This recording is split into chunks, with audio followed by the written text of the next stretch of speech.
Reddit, what is your most disturbing, scary, or creepy real story? I lived in a bizarre little house as a child. It was incredibly tall and thin, like an attached house except freestanding, with 3 floors, a basement, and an attic. It was full of quirks, such as 2 fully functional fireplaces, a shower stall in the center of the basement, a backyard so small that you could not take 5 paces without hitting the fence, and an old-timey rope-pull dumbwaiter that led from the kitchen to my bedroom.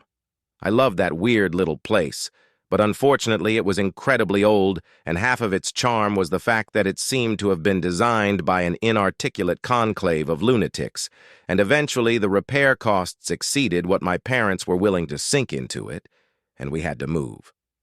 Preparing for the move was a chore. I packed most of my stuff myself, and I had taken to throwing stuff down the dumbwaiter and shoving all my clothes so thickly in my closet that they became a single, solid brick of fabric. While clearing that closet out, in fact, I came across a feature I hadn't noticed before, an attic entrance in the roof. Being an adventurous kid, I opened her up, stood on the closed brick, and began my first and last exploration into the topmost part of our weird little house. The first thing I noticed was that it wasn't as dark as it should have been. The place was strung with old, red Christmas lights, which still burned with leftover incandescence, and a dozen little cracks and holes peeped down into all the bedrooms below.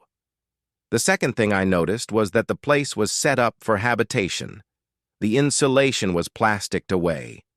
There was an old gurney piled with sleeping bags and sheets, and a rusted mint-green refrigerator which still worked when I tested it. The third thing was the bones. There were a lot of bones.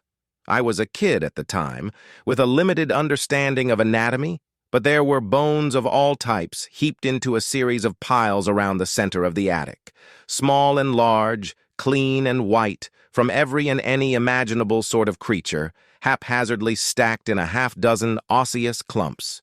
2 of them were blackened, as if someone had tried to burn them, and the walls nearest those blackened piles were scrawled in dark bone-char messages. Mostly they were just smears, but the word sorry appeared more than once. That room had been sitting over my head for 8 years while I slept.